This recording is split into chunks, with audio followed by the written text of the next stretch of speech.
Hi, everybody. Welcome to our fireside chat this morning. We're going to focus on autonomous networks and the investments that operators are making in AI and ML. I'm delighted to welcome Aaron Boasman Patel, who is the VP of Innovation in the TM Forum.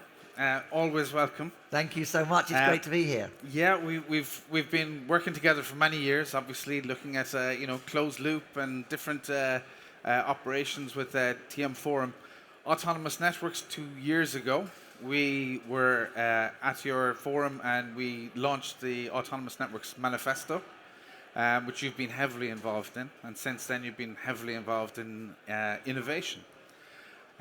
So, looking at autonomous networks, I know that you've mentioned before that there's two sides to autonomous networks for you, and it's really about, what is the business intent of autonomous networks for operators. Would you like to give us a summary of your view of that? Absolutely. I think we've got to really understand what the drivers are for autonomous networks. And 2025 is the year that level 4 is on, as we're calling it, because we've been driving to different levels of automation. When we get to level 4, this is when we really talk about the AI aspect. This is when we truly talk about self-healing, self-fulfilling networks, which is why we're doing all of this and driving automation through. But what we have to do with autonomous networks is understand what is their business value, what is it we're trying to create, and where we're going to get that value driven. And the two sides of that coin, one is really around efficiencies. And I don't think we should shy away from that. We talk a lot about new business models, and that is hugely important, and we will see a lot of new revenue drivers. But think about the new types of services, for example, that we have to be able to deliver in this new, truly connected, AI-driven world. That means we really have to have ultra-reliable networks. That means networks have to self-heal, self-fulfill.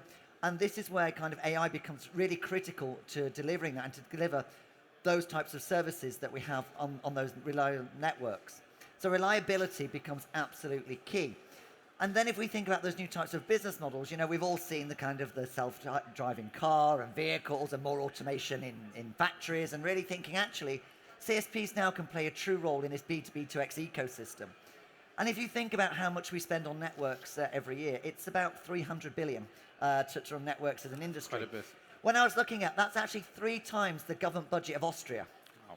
So we've got to make networks more efficient, because all of these new types of services have to be delivered at the cost point the market requires. There's no point delivering all new types of services, thinking in boardrooms, all these new business models, if people can't afford it, if they're not going to adopt it. So we need to really understand that, yes, autonomous networks are real. We have to realize it now in 2025. We've got the technology. It's more of an adoption issue, and I think we've got to understand that.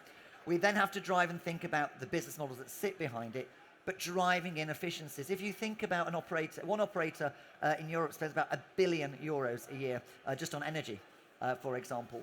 We've proven out through our Catalyst programs at TM Forum that we can save up to 25% just in electricity. That'd be €250 million. So the business case is there. Yes, new services will come and follow, but let's think about having better, more resilient networks at a much cheaper cost. And this is about, remember, humans being on the loop instead of in the loop. Very good. And when you speak about resilience, right? When we look at the networks, we look at a hybrid cloud environment. We look at the complexities of the different layers of the network. And we look now at the amount of traffic that's flowing through that network. So the complexity is, so big that only AI can manage this, right?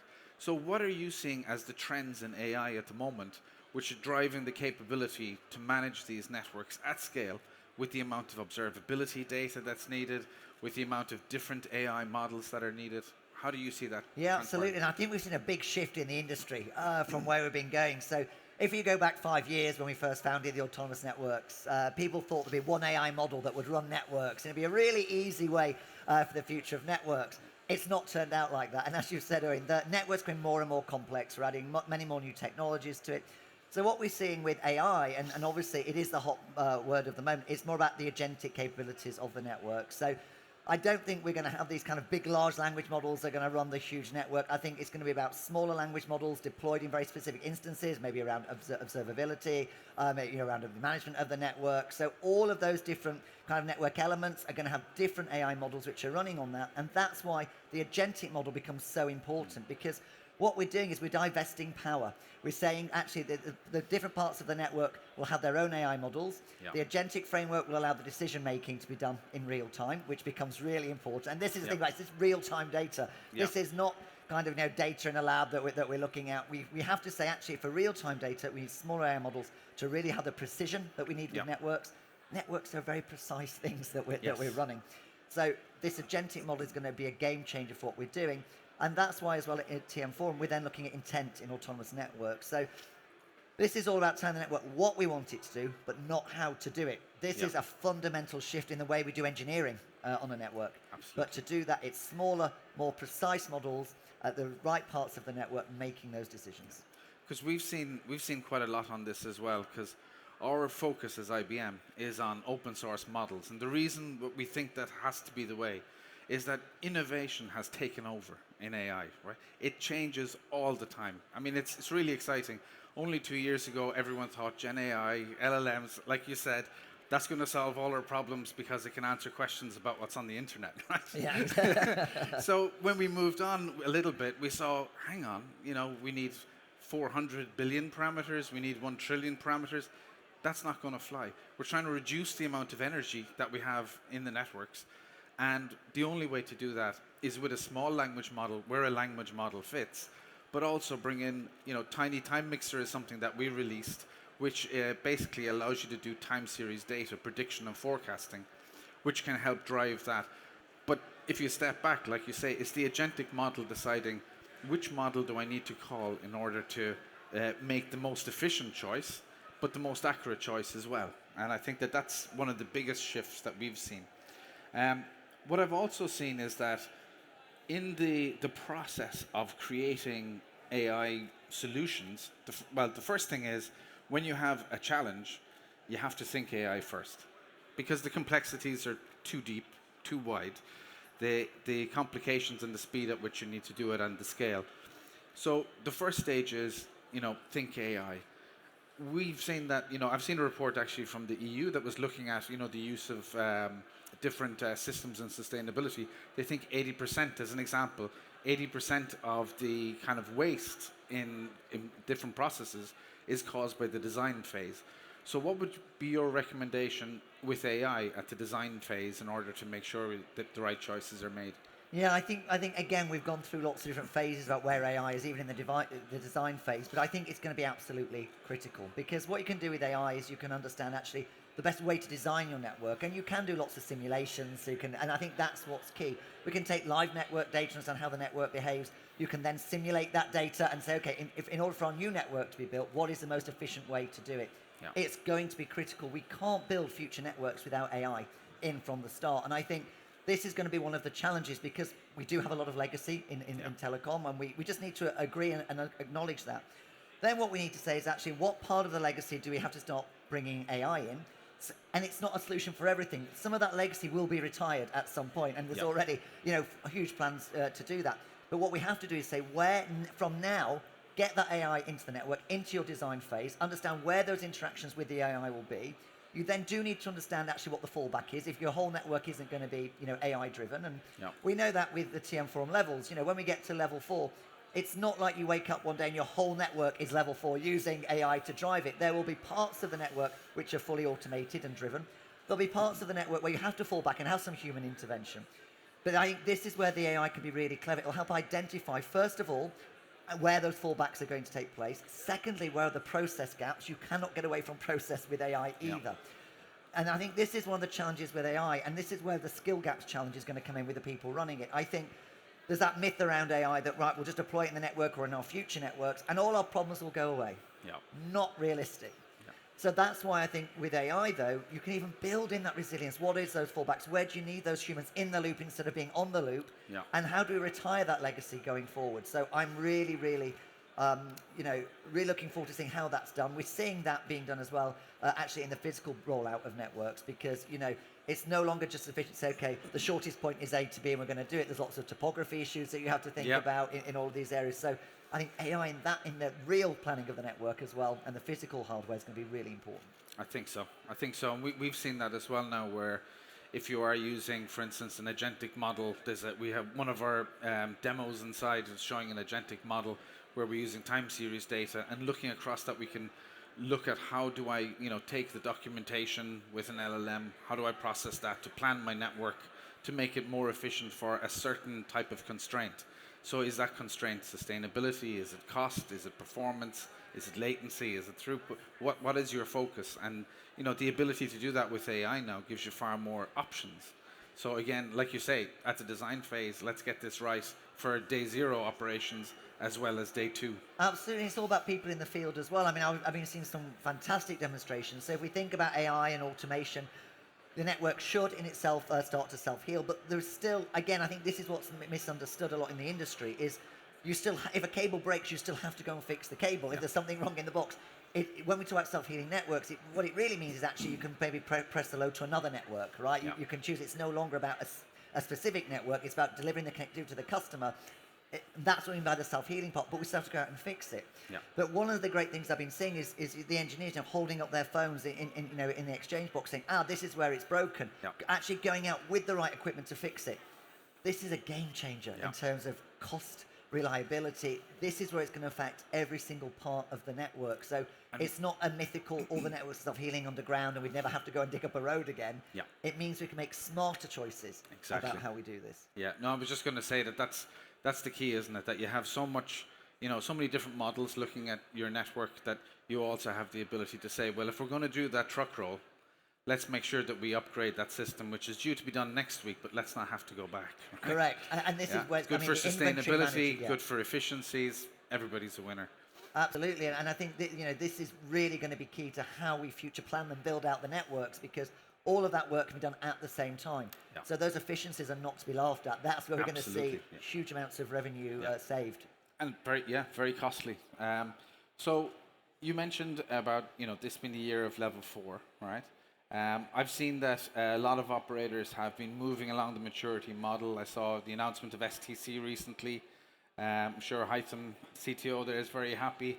And Yazid, the head of strategy and architecture. But I've seen that there's a list of customers as well, like AT&T and DT, Telephonic, etc. They've been moving through adopting the ODA framework and trying to move along the maturity model. How is that moving in the industry for our customers? Yeah, I think this is absolutely critical, because we need to really benchmark where we are, and delighted to see some real trailblazers pushing for level 4, and again in very specific circumstances. And I want to really make sure we get that, because overall networks are still around between 1.8 and 2.8 in terms of maturity where they are. So we've got a lot of work still to do. I think we've got really great trailblazers, specific examples where we're doing. But from TM Forum's perspective, the ODA framework is constantly evolving. And I'm really delighted to run our innovation hub, which is based out in Mumbai. And that's where we're doing a lot of the work that we're looking at. So if you think about the Open Digital Framework, we're now applying agentic principles to that. The components at the moment that we have and we're applying as well to the network still are very much order takers. And the big step for automation, of course, is going to a cloud native, API data-driven network, which is componentized. We've done that. We've got that very well adopted. Now we have to say, how do we apply those AI and agentic principles to ODA? So really looking forward to developing that over the next couple of months. By the time we get to June at DTW, we'll be able to showcase some of those components which are fully agentic and AI ready. And that's what we're now really starting to do, is building that ODA framework, applying AI in there and actually making it agent-based. And I think what some of the great questions that you can start to ask when you run innovation is actually, what is the future of that framework? So that at the TM Forum and with our members, we're not standing still. We're not saying ODA as it is today is the future. And we're even asking questions like, what is the future of APIs? We're all very excited about APIs and talk about them, very important. But actually, in a truly agentic, agent-driven architecture, do you need them? Or do they operate in the same way? And it's this kind of thinking that you have to do. You can't just sit and say, we're going to do better APIs, we're going to do a better ODA. We do step back, and we're working with the chief engineers of Deutsche Telekom, Geo, Orange, Vodafone, all sitting back saying, what is the future of the architecture? How do we evolve it in the right way? And that's really great to see that. How do we apply it to the networks? What is TM Forum's role in doing this as well with the industry? So that fresh mind thinking and keeping it fresh is really making us build the right architectures for our members, because You know, I think we even saw that when we designed closed loop together a few years ago. I mean, IBM were the founders of our closed loop work that we're doing. Again, we need to relook at that. Just because we designed it only maybe 2 years ago and finished that work doesn't mean we can sit back. That's why I think this industry is so exciting, because we're constantly challenging the thinking and even the engineering that we did 2 years ago. We'll have to get Satish back in again. Absolutely. Yeah, no, that's really good. I think when one of the things that we're looking at as well, right, is, you know, the network is great. You get your setup, and we get that refined so that it's moving into more stages of automation. We're also then looking at the application level, and you know, in the end, it's about applications, right? So people are using their applications. They don't complain that the network is broken on the transport layer. They complain that Facebook's not working, or my Netflix movie has stalled, or that's what their challenge is. How do you see that working? Because we're looking at the end-to-end picture, right, with hybrid cloud, and what we're seeing is that journey gets quite complicated when you move outside of the operator's network into that space. Is that an area that you're looking at as well? Yeah, I think this is, really getting very complex, and where the complexity is, and also who has that relationship with the customer. I think so. I think one of the things we have to really start to look at is those multi-sided business models. Look at real platform creation. I think, you know, as an industry, we haven't moved to true platform creation. I think other industries have done a much better job at it. I think if you look at banking, for example, relationships they have with telcos. They've got the SLAs that have to be very in place, because actually to make a lot of those financial transactions, to get the authentication, you know, we're talking about real low latency, real high reliability. I think if we can look at where we've been successful with other industries, we can start to apply that a bit more in kind of the home space as well as in the business space. I don't think we figured it out. I'll be really honest. I can't even sit here and say we've got an answer. I think this is where, as an industry body, we need to really sit back around the table and say, what does that look like from an architecture point of view, but also what does it look like from a business point of view? And we've been talking about multi-sided business models for a long time. We haven't realized them. We can all design the best tech possible to overcome these issues. But if we don't understand what role we're going to play, the technology becomes obsolete. And we really, really must have some serious board level conversations now to say, look, I've been in telco now for 18 years.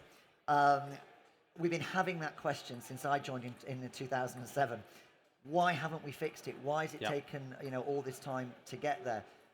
And I think it's the operator's desire to actually do a lot of control and be in the middle. And I think we have to be a bit braver and a bit bolder in this new AI-driven world, which is driving automation, to say, it's not about becoming a dumb pipe, and I want to remove any of that talk. It's about saying, what is the role that you can play, and where can you increase your presence? Those are conversations I'd like to have. And that comes back to the revenues, right? Correct. Because if telcos can solve for industry problems, then that's the revenue stream that's needed, right? It's the lifeblood of the whole system, isn't it? Yeah, I mean, I've had the real great pleasure of going to Dallas and coming to your innovation hub there, and seeing all of the great demos that you've got out where telco play a key role. If you think about that work, you know, you've got everything from smart factory, where telco are doing the data analytics behind the kind of the visioning and positioning. It's incredible. Why are we not adopting that a lot more? And you can see really clearly some of the business models that you can start to play. So I think it's about key players like IBM stepping forward and really showcasing the art of the possible and helping telco really figure out what that business model will be. And you know, I really encourage more people to go to IBM and go to Dallas and see that great work that you've got. You know, I've seen everything from the robo-dogs when I was last there to, you know, to the smart factories that we can do. This is where we can now play a really critical role in the industry.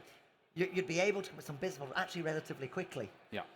But then again, it's about the implementation and getting the buy-in. So I really would say, look at those demos, understand the role it can play in your business, and start now. And you can start small. Look, some operators are doing really game-changing stuff. Some of my favorite stuff is actually helping, is taking place in Canada with TELUS. You know, they're doing things like using drones to look at the pipelines, you know, across the tundra, because obviously you don't want gasoline and oil leaks across all of that. They can actually use drones and providing that to a whole different sector. That's one example of where they're leading, you know, in this field and adopting AI very, very quickly to do that with drone technology. There'll be other examples which it's a win-win and only telco can play it. So let's look at those win-wins and maybe start simple. I think maybe we've started to think about some really complex issues. But look, Telstra have the connectivity. They can go all the way out into Saskatchewan and those really far provinces. Yeah. They've got the connectivity. They can fly the drones. They've got an end-to-end solution. They're seeing revenue. Yeah. There must be other ones per country we can do that, and let's get the appetite and drive demand. We must drive demand. And that's where it comes back to having the efficiency and the quality in the network to support those use cases. So I think, to sum it up, where we began, autonomous networks, driving efficiency, driving revenue growth. Aaron, thank you very much for coming to see us today. It's always a pleasure. Thank you so much. Cheers.